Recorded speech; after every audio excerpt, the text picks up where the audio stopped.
హల్లెలూయా. ప్రియమైనటువంటి దేవుని బిడ్డలారా, 119వ కీర్తన 161వ వచనము నుంచి 168వ వచనం వరకు ఈరోజు మన ధ్యాన వాక్యం. అయితే ఈ ధ్యాన వాక్యంలో ఒక అద్భుతమైనటువంటి మాట ఏంటంటే షిన్ అనే మాటకు పంటి అనే అంటే నోటిలో ఉన్నటువంటి పండ్లు అంటే అంత గట్టిగా. చూడండి, బాడీలో చాలా ఎముకలు అన్ని గట్టిగా ఉంటాయి, కానీ మనం ఏదైనా మన చేతికి కానీ తినుటకు ఆహారం గట్టిగా ఉన్న ఎముకలు కూడా కొరికేంత శక్తి దేనికి ఉంటుంది? పంటికి ఉంటుంది. కాబట్టి ఆ పంటి ఎంత విలువైనటువంటి వాక్యము, దానికంటే బలమైన వాక్యము ఈరోజు మనం వింటున్నాం. ఆ గట్టితనము దేవుడు ఇచ్చినటువంటి గట్టితనం. కాబట్టి పరిశుద్ధుడు దేవుడే, పరిశుద్ధుడైనటువంటి దేవుడు ఈరోజు నీ జీవితంలో, నా జీవితంలో ఆ వాక్యాన్ని అంత గట్టిగా మనం అవగాహన చేసుకునే వారిగా మనం ఉండాలి. అందుకే 1వ వచనం చూడండి, అధికారులు నిర్నిమిత్తముగా నన్ను తరుముదురు, అయినను నీ వాక్య భయము నా హృదయమందు నిలుచుచున్నది. కాబట్టి ఈరోజు దేవుని వాక్యం పట్ల నువ్వు ఎంత భయము భక్తి కలిగి ఉన్నావో ఒకసారి మనము ఆలోచించాలి. చాలామంది జీవితాల్లో దేవుని వాక్యం అంటే భయం ఉండదు. వాక్యము ఎంత గొప్పదంటే ఈ లోకంలో చాలాసార్లు మనం చెప్పుకున్నాం, దేవుని వాక్కు విడుదల అవ్వగానే చాలా గొప్ప కార్యాలు దేవుడు చేశాడు. ఆ వాక్కుకి అంత గొప్పతనం ఉంది. కాబట్టి దేవుని వాక్యాన్ని మనం అర్థం చేసుకుని ఆ వాక్యానికి భయపడే వారంగా ఉండాలి. వాక్యం ఏం చెబుతుంది, ఆ వాక్యములో ఉన్నటువంటి మర్మము ఏంటి, ఆ వాక్యానుసారమైనటువంటి ఒక అర్థం ఏంటి, ఆ వాక్యానికి అర్థం ఏంటి, ఆ వాక్యంలో ఉన్నటువంటి మాధుర్యం ఏంటి, ఆ వాక్యంలో ఉన్నటువంటి అవగాహన ఏంటి అనేది మనము చెప్తే దేవుడు మనతో చెప్పినప్పుడు వెంటనే మనము గ్రహించేవారు కూడా. చూడండి, అబ్రహాము మోరియా పర్వతం మీదకి వెళ్ళాడు. వెళ్ళక ముందు అబ్రహాం జీవితంలో ఒక అద్భుతమైనటువంటి మాట నా జీవితంలో ఎప్పుడు మెదులుతూ ఉంటుంది. ఏంటి అంటే ఆ మాట చాలా అద్భుతమైనటువంటి మాట. 12వ వచనం చదివితే ఆదికాండం 22వ వచనం, అప్పుడు ఆయన ఆ చిన్నవాని మీద చేయవేయకము, అతని నేమి చేయకము, నీకు ఒకడే ఉన్న నీ కుమారుణ్ణి నాకు వెలితీయలేదు కనుక నీవు దేవునికి భయపడేవాడు అని ఇందువల్ల నాకు కనబడుచున్నదని. దేవుని బిడ్డలారా, ఒక అద్భుతమైనటువంటి విషయం ఇది. 1వ వచనం చదవండి. ఆ సంగతులు జరిగిన తర్వాత దేవుడు అబ్రహామును పరిశోధించెను. ఎట్లనగా ఆయన అబ్రహామా పిలవగా, ఇక్కడ ఆగుతాం మాట, వాక్కు అబ్రహామా అని పిలవగా. ఈరోజు మనం దేవుని వాక్కు మనల్ని పిలిచినప్పుడు మనం ఆ విధంగా పలికే వారిగా ఉండాలి. తర్వాత ఏమంటున్నాడు, అతడు చిత్తము ప్రభువా. రెండో మాట ఏంటంటే దేవుడు అబ్రహామా అని పిలువగా ఏమన్నాడు, చిత్తము ప్రభువా. ఆ విధంగా మనం మాట్లాడే వారిని కూడా చిత్తము అంటే నీ చిత్తం ఏంటో నాకు తెలియపరచు, నీ మాట ఏంటో నాకు తెలియపరచు, నువ్వేం చెప్తున్నావు నేను వింటాను. ఇలాగా మనం నేర్చుకోవాలి. చిత్తము ప్రభువా ఆయన. అప్పుడు ఆయన నీకు ఒక్కడే ఉన్న నీ కుమారుని అనగా నీవు ప్రేమించు ఇస్సాకును తీసుకొని మోరియా దేశములకు వెళ్ళి అక్కడ నేను నీతో చెప్పబోవు పర్వతములలో పర్వతములలో ఒక దాని మీద దహన బలిగా అతన్ని అర్పించమని చెప్పాను. ఏం చెప్పాడు ఆయన? ఏం చెప్పాడు? మోరియా పర్వతాలు దేశంలోకి వెళ్ళి అక్కడ పర్వతం మీదకి వెళ్ళి అక్కడ నీ కుమారుడిని నేను చెప్పబోవు ఒక పర్వతం మీద నీ కుమారుడిని దహన బలిగా అర్పించుము. ఇక్కడ ఒక మాట ఏంటంటే దహన బలి అన్నాడు. ఏమన్నాడు? దహించే బలి. ఈ దహించే బలి ఏంటంటే దేవుని కలుసుకునే సమయం. ఒక బలిపీఠము అంటే ఎందుకు బలిపీఠం కట్టాలి అంటే ఆ బలిపీఠం మీద హోమము జరగాలి. ఆ హోమం ఎందుకంటే దేవుని చిత్తాన్ని నెరవేర్చే వారికి జవాబు ఇచ్చే స్థలం అది. చెప్పండి కొట్టి దేవుని చెప్పండి అందరూ. దేవుని చిత్తాన్ని నెరవేర్చి లేక దేవుని యొక్క ఆ జవాబు వచ్చే ఆ ప్రదేశం అది. దేవుడు ఆ దహన బలి చూస్తాడు. ఆ దహన బలి పవిత్రంగా ఉంటే వెంటనే జవాబు అక్కడే మనకు దొరుకుతుంది. అక్కడ ఇంకా కొంచెం లోతైన మాట ఏంటంటే దేవుని కలుసుకునే ప్రదేశం. దేవుడు నీ యొక్క జీవితాన్ని మార్చగలిగినటువంటి శక్తి కలిగినటువంటి ఆ ప్రదేశం ఏంటంటే నువ్వు ప్రార్థన చేయడమే కాదు, నీకున్నటువంటి శ్రేష్టమైనది ఏదో దాన్ని తీసుకొని దేవునికి బలర్పించే స్థలం అది. ఆ బలిపశు ఎవరంటే ఇస్సాకే. దేవుని బిడ్డలారా, నీతో చెప్పబో పర్వతములో ఒక దాని మీద దహన బలిగా అతన్ని నర్పించమని చెప్పాను. దేవుని బిడ్డలారా, ఒక అద్భుతం ఏంటంటే గాడిదకి గంటలు కట్టాడు, పనివారిని ఇద్దరు తీసుకున్నాడు. అంత మాత్రమే కాదు, ఆ పనివారికి కట్లను ముప్పును కత్తిని ఇచ్చాడు. గాడిద మీద ఇస్సాకును తీసుకొని ఆ మోరియా ప్రదేశములకు పర్వతం దగ్గరికి వెళ్ళాడు. అయితే అక్కడ జరిగినటువంటి పని ఏంటంటే ఆ పర్వతం ఎక్కేదానికి పనివారికి అనుమతించలేదు అబ్రహాం. అక్కడ వారిని ఆపివేశాడు. ఇస్సాకు దగ్గరికి వచ్చి వారి చేతిలో ఉన్న కట్లను తీసి ఇస్సాకు మీద పెట్టాడు. ఇస్సాకు మీద పెట్టడమే కాదు, ఆయన ఆ పనివారి దగ్గర ఉన్నటువంటి ఆ కట్లను ఇస్సాకు మీద పెట్టడమే కాదు, కత్తిని ఉప్పును అబ్రహాం తీసుకున్నాడు. ఎవరు తీసుకున్నారండి? అబ్రహాం తీసుకున్నాడు. అబ్రహాం తీసుకొని ఏం చేశాడంటే ఆ గాడిదని అక్కడే పెట్టాడు, ఆ పనివారిని అక్కడే పెట్టాడు. అక్కడ ఏం చెప్తున్నాడు? 5వ వచనం చదవండి. తన పనివారితో మీరు గాడిదతో ఇక్కడనే ఉండండి, నేను ఈ చిన్నవాడు అక్కడికి వెళ్ళి దేవునికి మొక్కి మరలా మీ ఎందుకు వచ్చేదమని చెప్పి దహన బలికి కట్టెలు తీసుకొని తన కుమారుడు ఇస్సాకు మీద పెట్టి తన చేతులతో నిప్పును కత్తిని పట్టుకొని పోయాను. చాలండి దేవుని బిడ్డలారా, ఎంత గొప్ప రహస్యం. ఈరోజు దేవుడు నీతో చెప్పే మాటలు కొన్ని ఎవరికి చెప్పకూడదు. చెప్తే కార్యము జరగదు. జరిగిన తర్వాత నువ్వు దేవునికి సాక్షిగా జీవించవచ్చు, సాక్షిగా చెప్పవచ్చు. ఆ పన్ను ఎంత గట్టిగా ఉందో అంత గట్టిగా ఉండాలి. ఆ పన్ను ఎందుకు పన్నుతో ఈరోజు వాక్యాన్ని పోల్చాడంటే ఈ షిన్ అనే మాటకి అంత గట్టితనం అన్నమాట.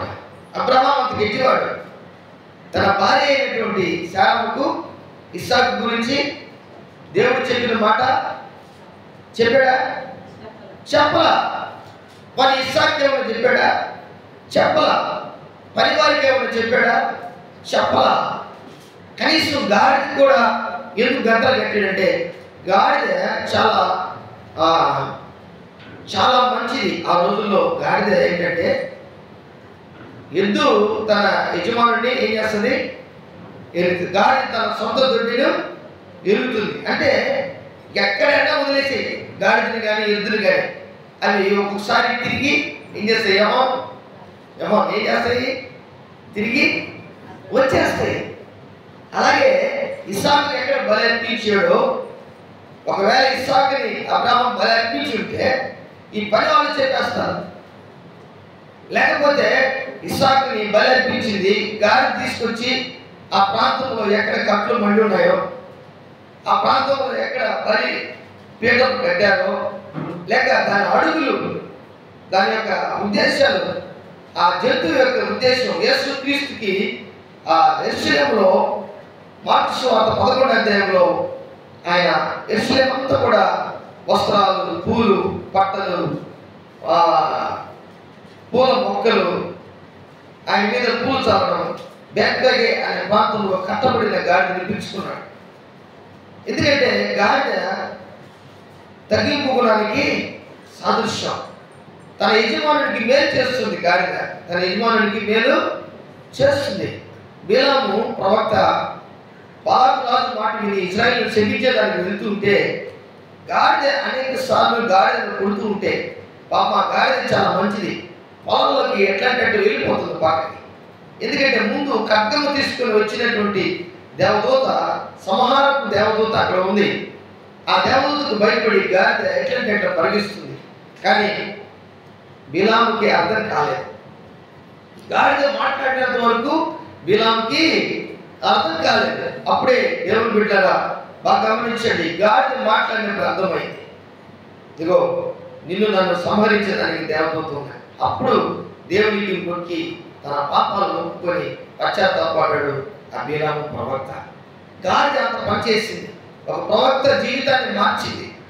గాడిద ఒక ప్రవక్త ఆ ప్రవక్తను తన ప్రాణాన్ని కాపాడింది. కాబట్టి అంత ఒక తెలివిగల గాడిద. ఈరోజు అబ్రహాము గంతలు కట్టినటువంటి గాడిద కూడా తెలివి ఉండొచ్చేమో అని గాడిదను కూడా నమ్మలేదు అబ్రహాము.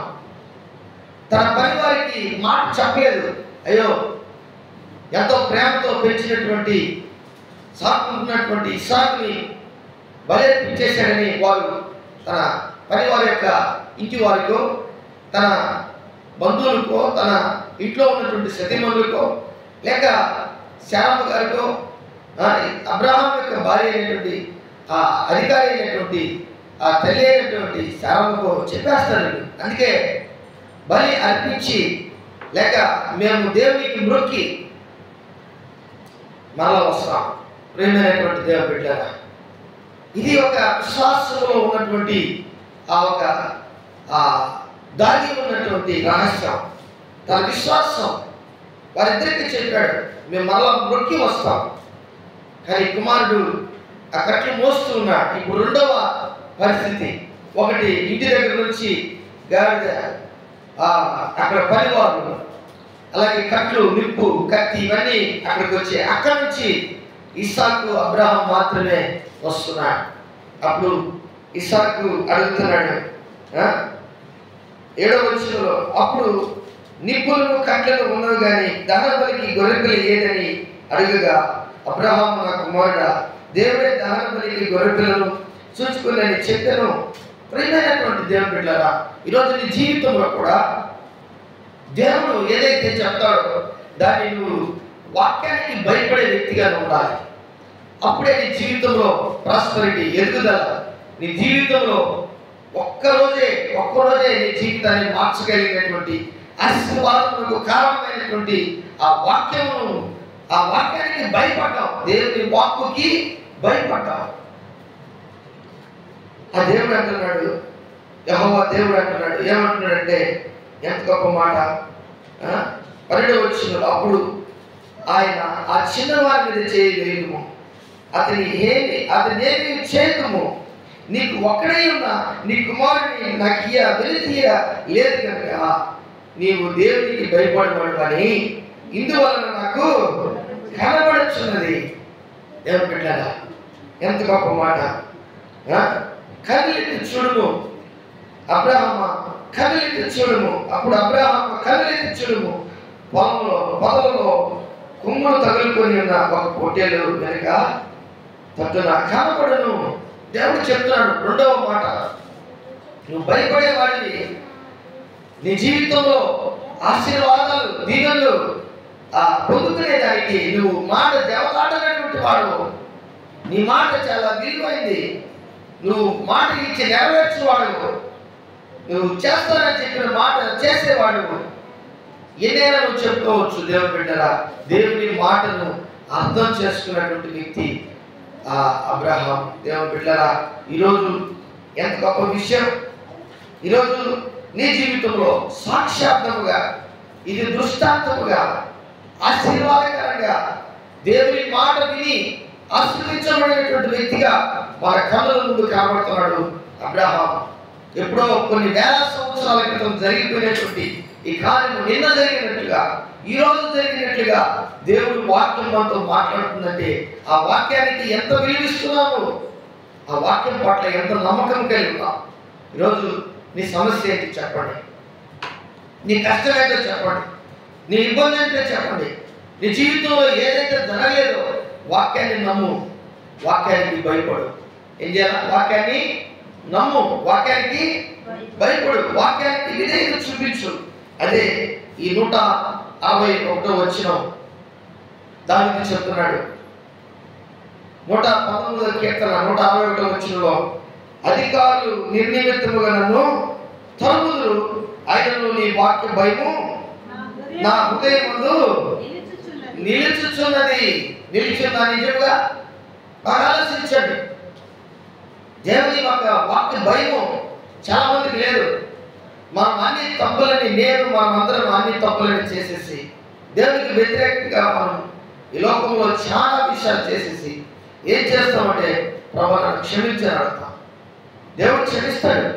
70 మార్లు కాదు, నీకు బ్రతికినంత రోజులు ఆయన క్షమిస్తాడు. అయితే ప్రభు ఒక మాటను ఎంతవరకు అర్థం చేసుకున్నావు దానిని బట్టి నీ జీవితంలో ఆశీర్వాదాలు వస్తాయి. చప్పట్లు కొట్టి దేవుని వస్తాయి. దానిని బట్టి నీ జీవితంలో గొప్ప కార్యములు దేవుడు చేయడం ప్రారంభిస్తారు.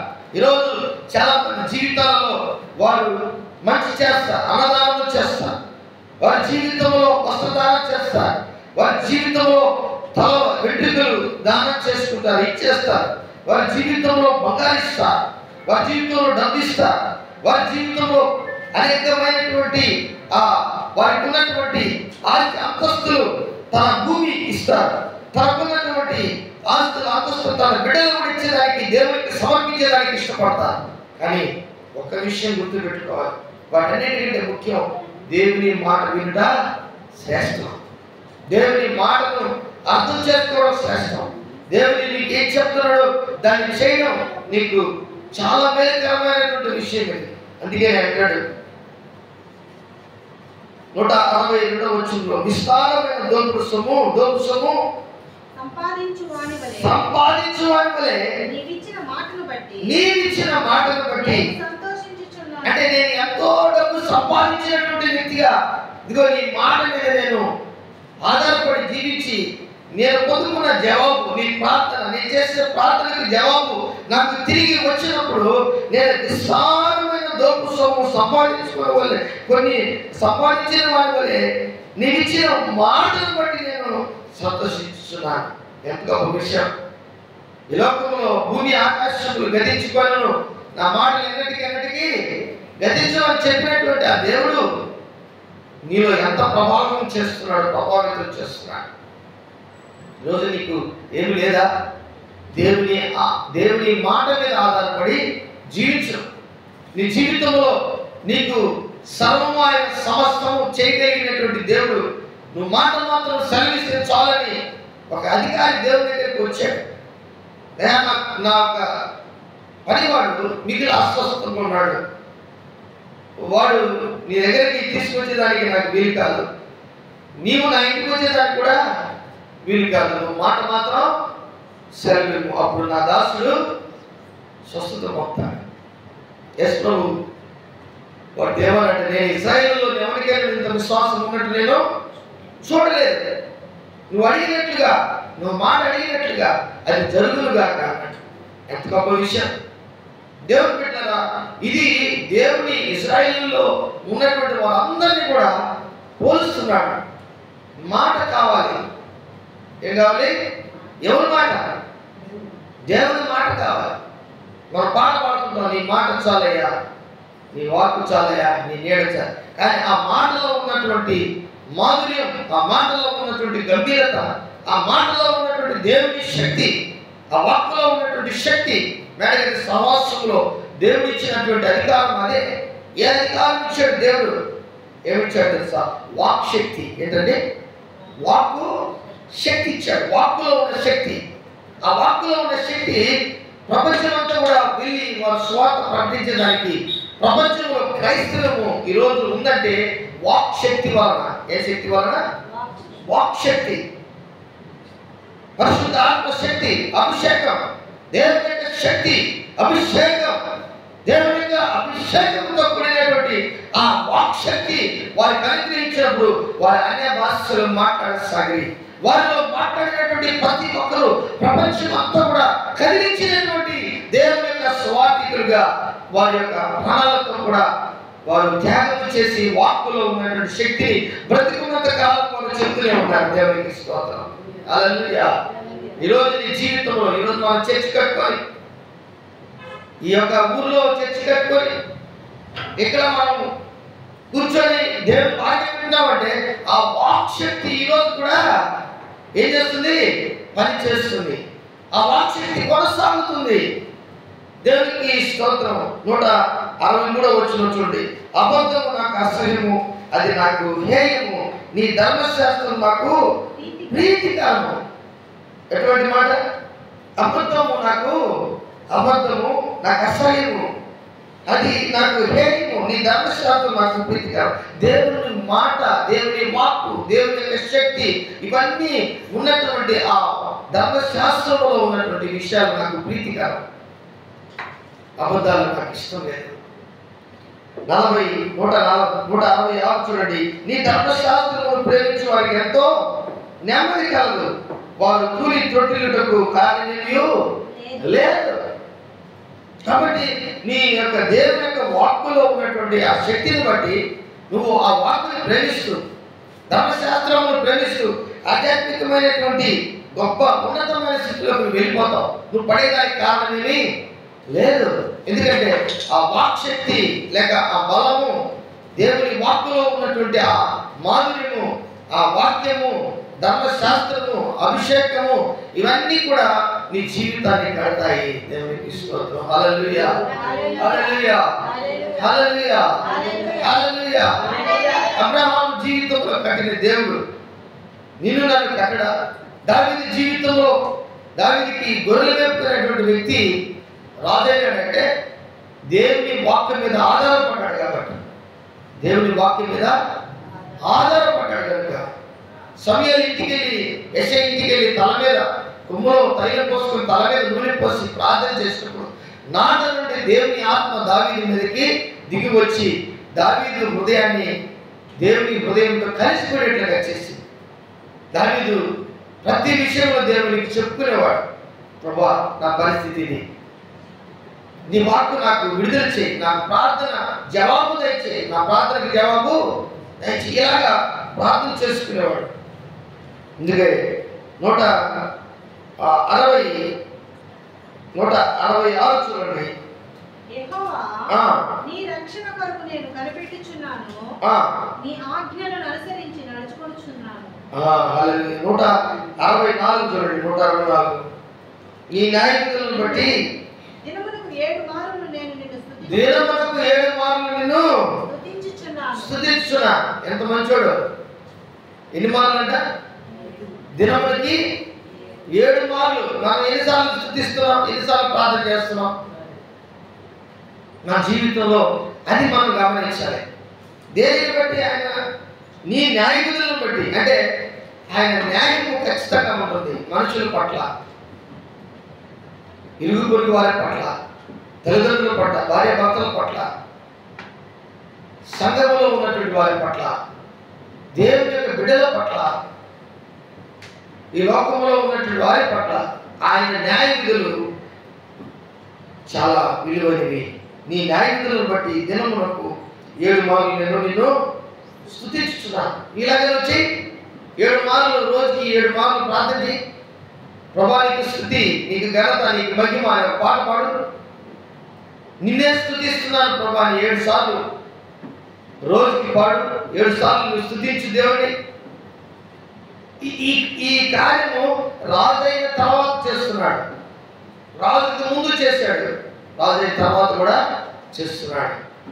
అందుకే 23వ కీర్తనలో ఆఖరి వచ్చిన ఒక మాట ఉంది, బ్రతుకు దినములనిట కృపాక్షేమములైన వెంట వచ్చును, చిరకాలము నేను యెహోవా మందిరములో నివాసము చేసింది. ఎక్కడుంది అక్కడ మందిరం?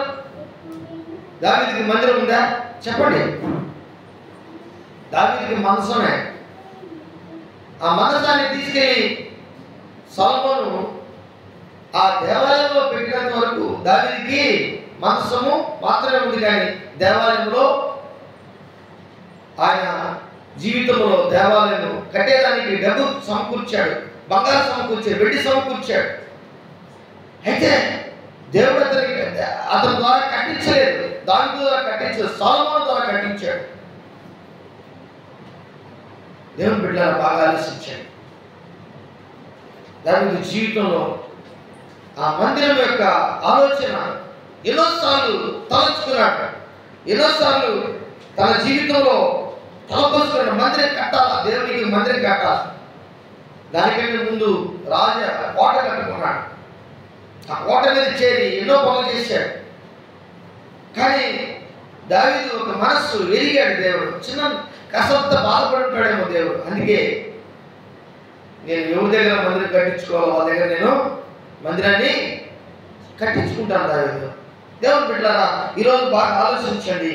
నీ జీవితంలో, నా జీవితంలో మనం దేవుని మాట వినేటట్లుగా, విని దానికి విధేయత చూపించేటట్లుగా, ఆ మాటకి లోబడేటట్లుగా, ఆ మాట ప్రకారం జరిగించే వారంగా ఎప్పుడైతే మనం ఉంటామో మన జీవితంలో 7 అనే మాట 7 సార్లు ఏంటంటే 7 మార్లు నేను నిన్ను స్థితించుచున్నా. నీ జీవితంలో అద్భుతాలు, ఆశ్చర్యకార్యాలు దేవుడు చేస్తాడు.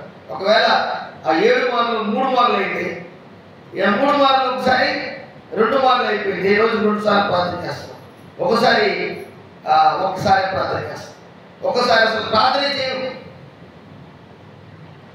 కారణం ఏంటి తెలుసా? నువ్వు బాగా సమృద్ధి, నీ జీవితంలో డబ్బు, బంగారు, ఇల్లు, పిల్లలు, కుటుంబంలో అన్ని సమకూడిన తర్వాత మంచి ఆహారం, నీ ఎక్కువగా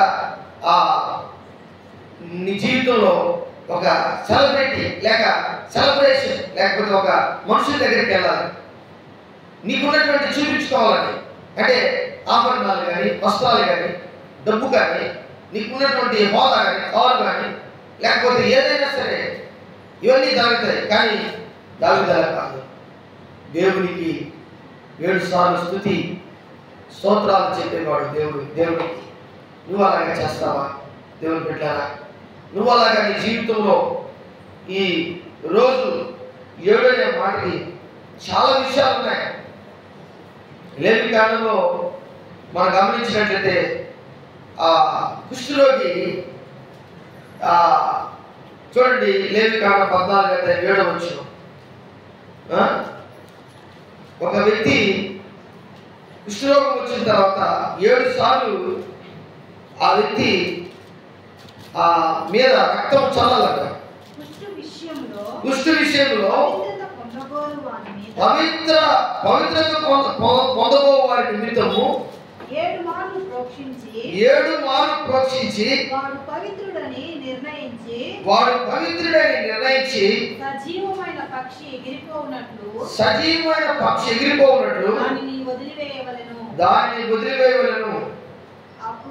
అప్పుడు పవిత్రత పొందగోరు వాడు తన బట్టలు ముట్టుకొని తన రోమమంతటిని క్షౌరము చేసుకొని నీళ్ళతో స్నానం చేసి పవిత్రుడగును. తరువాత వాడు పాలెంలోనికి వచ్చి తన గుడారము వెలుపల 7 దినములు నివసింపవలెను. 7వ నాడు తన రోమమంతటిని, తన తలను, తన గడ్డమును, తన కనుబొమ్మలను క్షౌరము చేసుకొనవలెను. తన వాడు క్షౌరము చేసుకోవలెను. తన రోమమంతటిని క్షౌరము చేసుకొని బట్టలు ఉతుక్కొని ఎడలు నీళ్లతో కడుగుకొని పవిత్రులగును. ఉతుకుకొని ఎడల నీళ్లతో కడుక్కొని పవిత్రుడు. 8వ నాడు వాడు నిర్దోషమైన 2 మగ గొర్రెలను, నిర్దోషమైన ఏడాది ఆడు గొర్రెలను, నైవేద్యములకై నూనెను కలిసిన 3 10 వంతులు గోధుమ పిండిని ఒక అర్ధసేరు నూనెను తీసుకుని రావాలి. ప్రతి పవిత్రపరచు యాజకుడు పవిత్రత పొందగోరు మనిషిని వాటితో ప్రత్యక్ష గుడారం యొక్క ద్వారమున యెహోవా సన్నిధిని తీసుకొని. ఎంత గొప్ప ప్రాసెస్ చూడండి. ఒక కుష్ఠరోగి, వాడి కుష్ఠరోగం పోయింది. వాడు ఒక పక్షిని మంచి నీళ్ళలో ఆ పక్షిని వధించి దాని రక్తము ఇసోపుతో వాడి మీద చల్లాలి. అంత మాత్రమే కాదు, ఇంకొక పక్షిని 7 సార్లు చల్లి ఆ రక్తంలో చల్లినటువంటి వాడి మీద ఆ పక్షి మీద చల్లినటువంటి పక్షిని వదలాలంట, ఎగిరిపోఉన్నట్లుగా. అంటే ఫ్రీడమ్, దానికి ఆ పక్షికి అయితే ఫ్రీడమ్ ఇస్తున్నాడు. కాబట్టి అలాగే వీడి కుష్ఠరోగం పోయేదానికి 7 సార్లు ఆ విధంగా చేయడమే కాదు, 7 రోజులు పాలు వెలుపల ఉండాలి. అంత మాత్రమే కాదు, వాడు ఇంకనూ 7 మార్లు ప్రోక్షించి ప్రతి పవిత్రుడు నిర్ణయం, అంటే వాడి జీవితంలో పవిత్రమైన నిర్ణయం తీసుకునేదానికి మరలా గొర్రెను, అలాగే పిండిని, అలాగే నూనెని తీసుకొని వచ్చి ఆ ప్రత్యక్ష గుడారం దగ్గర నిలబడాలి. ఏం బిడ్డారా, ఎందుకు ఇంత కుష్ఠరోగానికి? ఈరోజు కుష్ఠరోగులు రోడ్లో కనబడుతుంటారు. దేవుని బిడ్డారా, వారికి మనం కానుకలు ఇస్తుంటాం, వారికి డబ్బు ఇస్తుంటాం, ఆహారం ఇస్తుంటాం. ఎందుకంటే వాడి రోజు రోజుకి తన చెయ్యి పోతూ ఉంటుంది. మనలాగా అన్నం తినలేడు, చేతుల్లో అన్నం వేళ్ళతో కలుపుకొని తినలేడు. అతని దగ్గర భయంకరమైనటువంటి కష్టాలు, బాధలు ఎవరికి చెప్పుకోలేనటువంటి వాడు అన్నం తినేటప్పుడల్లా ఎంతో కష్టపడతాడు. ఒక స్పూన్లో లేకపోతే ఏదో పట్టుకొని తినాల్సి వస్తుంది. దేవుని బిడ్డలారా, అలాంటి వాడికి ఆ రోజుల్లో విడుదల కలిగిందంటే వాడి జీవితంలో ఆ యాజకుడు వాడిని పవిత్రుడిగా డిక్లేర్ చేయాలంటే వాడి శరీరం అంతా కూడా మచ్చలు ఏమన్నా ఉన్నాయో చూసుకొని, వాడికి ఇంకా ఏదైనా పొరపాటు ఉందో చూసుకొని 7 దినాలు 7 మార్లు ఆ రక్తంలో, పవిత్రమైన రక్తంలో ప్రార్థన చేసినటువంటి నిష్కాలకి నిర్దోషమైనటువంటి ఆ రక్తంలో, బలి ఇచ్చినటువంటి గువ్వల రక్తంలో. అంత మాత్రమే కాదు, వాడు ప్రత్యక్ష గుడారం దగ్గరికి వచ్చేలా వాడికి ఇంత ఖర్చు పెట్టాలి. నిజంగా ఆ కుష్ఠరోగికి అంత డబ్బులు ఉంటాయా చెప్పండి? ఒకవేళ ఉన్నా లేకపోయినా వాడు ఖచ్చితంగా ఆ డబ్బుని ఆ ఇల్లు అమ్ముకోనో, లేకపోతే వాడి బంగారం అమ్ముకోనో, వాడికి ఎంత ఆ డబ్బు ఉందో అవన్నీ వెచ్చించి ఆ దేవాలయం దగ్గరికి వచ్చి అర్చకునికి, అనగా పూజారికి అవన్నీ ఇచ్చి తన శరీరము పవిత్రమైందని చెప్పుకోవాలి. అయితే ఈరోజు మన ప్రభువును రక్షకుడైన యేసుక్రీస్తు నీ పాపముల కొరకు, నా పాపముల కొరకు తను తానుగా బలి అర్పించి ఆయన రక్తం ఇచ్చి నిన్ను తన దేవుని కొరకు మనుషుని కొని ఈరోజు దేవుని యొక్క బిడ్డలుగా ఈరోజు సంతోషంగా ఇక్కడ కూర్చున్నా. నిజంగా ఎంత ప్రేమ దేవునికి. దేవుని బిడ్డలారా, ఈ వాక్యము ఎంతో విలువైంది. అందుకే 167 వచ్చిన 119 కీర్తన 167 వచ్చిన, నేను నీ శాస్త్రం బట్టి ప్రవర్తించున్నాను, అవి నాకు అతి ప్రియములు. ఏదైతే నువ్వు శాసిస్తావో ప్రభువా, దాని ప్రకారం నేను అనుసరిస్తున్నా. అవి నాకు అతి ప్రియములు. అవి చాలా ప్రియమైనటువంటి, ఒక ప్రియమైనటువంటి పురుషుడు, లేకపోతే ఒక ప్రియమైనటువంటి ఒక స్నేహితుడు, లేక భార్య, భర్త, ఏ విధంగా ప్రియమైనటువంటి భర్త, ప్రియమైనటువంటి భార్య చెప్పినప్పుడు ఏ విధంగా చెప్తారో, చేస్తారో, ఎంత దూరం ప్రయాణం చేస్తారో, ఒక ఇష్టమైనటువంటి ప్రియమైనటువంటి ఫ్రెండ్ మన ఊరికి రమ్మంటే నువ్వు ఏ విధంగా అన్ని వదులుకొని ఏ విధంగా వెళ్తావు, అలాగే నిష్కలంకమైన నిర్దోషమైన రక్తం ఇచ్చి కొనినటువంటి యేసుక్రీస్తు ప్రభుల వారి యొక్క మాట ఆయన శాస్త్రములను నువ్వు అనుసరించి ఆయన మాటలను అనుసరించినట్లయితే నిత్య జీవములకు ఖచ్చితంగా నువ్వు వెళ్తావు. పరలోక రాజ్యానికి నిన్ను ఆయన తీసుకుని వెళ్తాడు. మనందరినీ కూడా తీసుకెళ్తాడు. 168 వచనం, నా మార్గములని నీ ఎదుట నున్నవి నీ ఉపదేశములను నీ శాస్త్రము నేను అనుసరించుచున్నాను. కాబట్టి గట్టిగా పన్ను ఎంత గట్టిగా ఉంటుందో అంత గట్టిగా ఈరోజు వాక్యాన్ని నువ్వు నమ్మాలి. ఆ వాక్యము అబ్రహాముకే కాదు, దావీదుకే కాదు, ఈరోజు నీకు నాకు కూడా ఆ వాక్యము వర్తిస్తుంది. ఆ వాక్యంలో ఉన్నటువంటి శక్తి మనం పొందుకోవాలి. కాబట్టి దేవుని ఉపదేశం, నా మార్గములన్నిటిలో నీ ఎదుట నున్నవి, నేను ఎలా నడుస్తున్నాను, ఎలాగ నేను జీవిస్తున్నాను, ఎలాగ మాట్లాడుతున్నాను, ఎలాగ నీ మాటను ధిక్కరిస్తున్నాను. ఒకరోజు దేవుని మాట ఇంటి రెండో రోజు మనం విన్నాం. ఎందుకంటే మన రంగుల ప్రపంచంలో ఈ కంటికి కనబడింది చేసేస్తాం. మన ఆలోచనకి ఏదైతే ఇష్టంగా ఉందో దాన్నే చేస్తాం. చేసిన తర్వాత పశ్చాత్తాపడతాం. పొరపాటు ఏం లేదు, దేవుడు క్షమిస్తాడు. దానికి ఒక లెక్క ఉంది, ప్రతిదానికి ఒక లెక్క ఉంది. నేను కానీ మీరు కానీ ఎవరైనా సరే మన జీవితంలో దేవునికి అనుకూలంగా లేనటువంటి వారి పరిస్థితి చాలా ఘోరం ఒక రోజుకి జరుగుతుంది. ఒకవేళ నువ్వు దేవుని మాటను అర్థం చేసుకుని ఉపదేశం అర్థం చేసుకుని శాస్త్రం అనుసరించి నువ్వు చేస్తూ ఉంటే ఖచ్చితంగా నువ్వు పరలోక రాజ్యంలో ఆధ్యాత్మికమైన స్థితిని నిత్యము అనుభవించేదానికి దేవుడు నిన్ను గొప్పగా నేను తీసుకెళ్ళి ఆయన సన్నిధానంలో నిన్ను ఉంచుతాడు. దేవుడి వాక్యాన్ని దీవించి ఆశీర్వదించుగాక. మనం అందరూ లేచినపడదాం. ప్రేమ నమ్మకం కలిగినటువంటి నా యేసయ్య, నేను గుడి వచ్చినటువంటి బిడ్డలందరినీ బట్టి నీకు వందనాలు. 119వ కీర్తన 161 నుంచి 168 వరకు ప్రభా, ఇంతవరకు మేము మాట్లాడుకున్నటువంటి ప్రతి మాటను ఇచ్చినటువంటి వాక్కులను బట్టి నీకు వందనాలు. నీ వాక్కులు ప్రభా ఎంత మేము గట్టిగా నమ్ముతామో, నీ వాక్కు వలన మేము ఎంతగా ఆశీర్వదించబడాలని ఆ వాక్యమును ఆధారం చేసుకొని మేము జీవిస్తామో, నీ వాక్కులో ఉన్నటువంటి మాదిర్యమును ప్రభా మేము మా హృదయములో దాన్ని నిలుపుకుంటామో బైబిల్ చేత, నీ వాక్య బైబిల్ చేత మా హృదయంలో ఆ వాక్యాన్ని నిలుపుకుంటామో దానిని బట్టి మా జీవితము ప్రభు గొప్పగా ఆశీర్వదించబడుతుంది. అలాగా భయపడినటువంటి అబ్రహాముకి నేను ఆశీర్వాదాలు ఇచ్చావు తండ్రి. అలాగే భయపడినటువంటి దావీదుకి నువ్వు గొప్ప చేసావు తండ్రి, స్తోత్రం. అలాగే ఇక్కడ కూడి వచ్చినటువంటి నీ బిడ్డలను యేసుక్రీస్తు ఇచ్చినటువంటి మాట ప్రకారం ఆ మాట ప్రకారం జీవించాలని తీర్మానం తీసుకున్నటువంటి బిడ్డలందరినీ ఈరోజు మీరు ఆశీర్వదించి దీవించి గొప్ప చేయమని అడుగుతున్నాడు తండ్రి.